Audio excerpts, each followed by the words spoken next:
Let's wrap up our lecture today and our week by talking about everybody's favorite thing, capitalism. Can I get an amen? So, capitalism is something that starts to develop during this time. Now, people talk about things like proto-capitalism or sort of early capitalism. Obviously, capitalism as a way of sort of doing things was kind of in place from the 1500s, but this is when it really sort of takes hold and really becomes something that the average person recognizes how the system works. I know that sounds weird for me to say that, but let's just talk about this here for a second. Early 1700s, you have this thing called the putting out system, one of the more awkward names for a system ever. But let's just talk about what this is. It was in that video very quickly, and here's what it was. So let's say that I am someone who's going to make cloth. So I have all this wool or I have all this cotton, and I need to turn the cotton or the wool into thread, and then I need to turn the thread into cloth. Okay, so that's a whole process right there. It's a pretty repetitive task. It doesn't take a lot of skill, but it does take some time. So what I would do is I would send that, let's just say I would send that cotton to these households, these rural households, these farmers and their families, and then they would have a spinning wheel in their house, and they would take the cotton that I sent them, and they would take all that cotton, and then they would, hours and hours and hours, they would turn that cotton into thread. Some of them would take the thread and turn it into cloth. But again, these were time-consuming things to do this. And so I would send that to them, they would complete that task, and then they would send it back. And now I'd have the thread or I'd have the cloth, and then I could make the clothes that I wanted to make. And that's the putting out system. This was an essential part of the rural household economy. Like, I'm growing food out back, but that's not gonna pay the bills. But now with this extra income, I guess you could call it. We call it extra income as if it's just, like spending money. It's not. It's an essential part of the rural household economy is what it's gonna become. But now I have the ability to sort of, again, things are gonna get a little bit better in my home, back home, which means as we go back to the beginning of this lecture, now I have a little more money, I can buy a little more livestock, things are a little bit better, and it's going to lead to some other problems down the road. Anyways, that's the whole thing here, that's the system that we have. The whole economy runs on this. Everybody's house, there is this thread being made or this cloth being made. It's a crucial part of the whole economy. By the mid-1700s, we're starting to get what we were talking about, the Industrial Revolution. And one of the things you're going to get out of that are factories. That instead of sending this out, it's pretty inefficient to send it out to these houses, let the families turn this stuff into thread and then send it back. If I can get a machine to do it, and that's what factories are going to be, is we're going to actually build these big buildings where I'm going to put these machines in there that can do that stuff. So now I don't have to send it out anymore. I'm going to get a few bonuses out of this. Division of labor. If you are a worker, you don't have to be good at one thing. You don't have to be good at everything. And so you divide the labor up, and now you become an expert at working this particular thing. Now you're going to spend the next 14 hours standing there doing that one thing, but you're going to be good at it. And this person over here is going to be good at the thing they're doing. And division of labor is going to make things more efficient. So you start to replace workers with machines. You still need workers.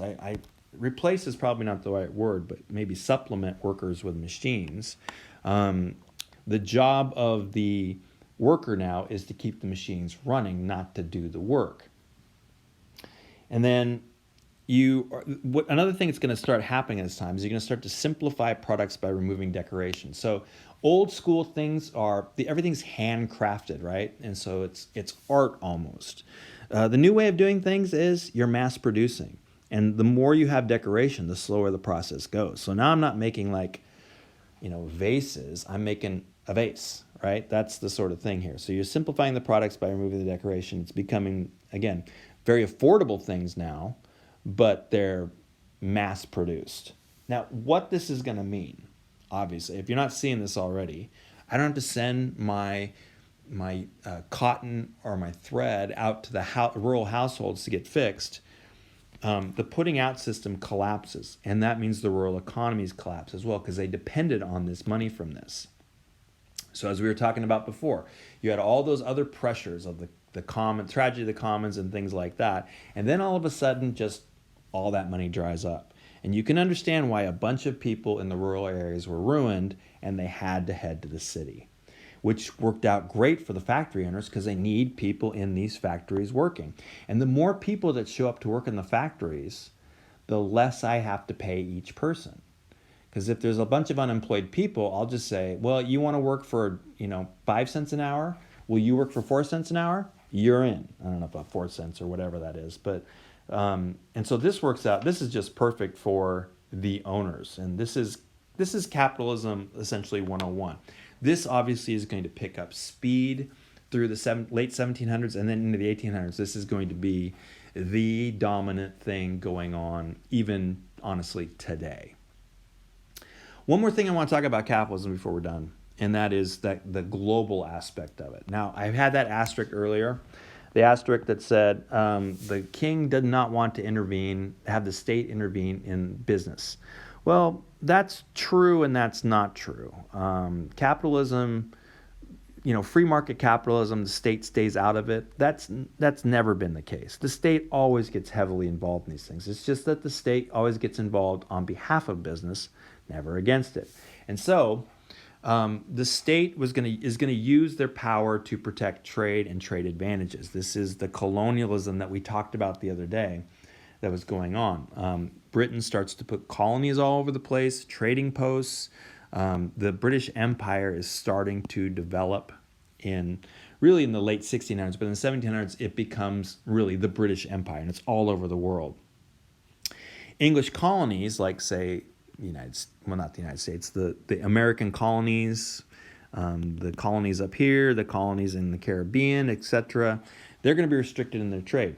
Colonies production must be sold to England.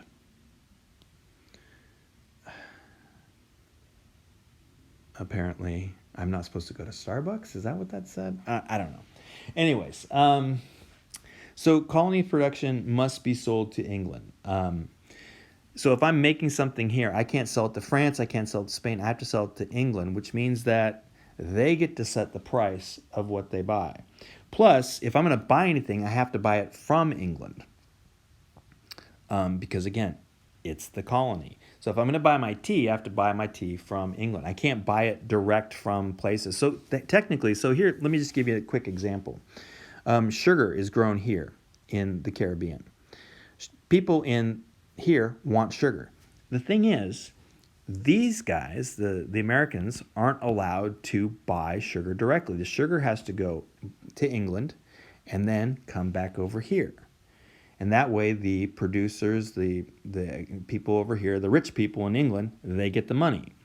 You can understand a large black market trade starts to develop between these things. It's one of the things that's really going to drive that push for the colonies. But this is the idea. This is a great policy for English merchants because they get to buy cheap and they get to sell high, and this leads to lots of black market, lots of smuggling.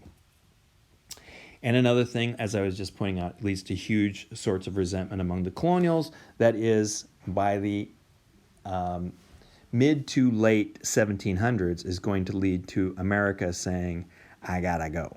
I'm out. Screw you, king. We're out. Okay, that's it. We did week 1. I hope you guys felt like this worked out pretty well. If you don't think it worked very well, or if you think we can improve it in some way, please let me know, and we will do our best. Other than that, enjoy your weekend, and I will see you next week.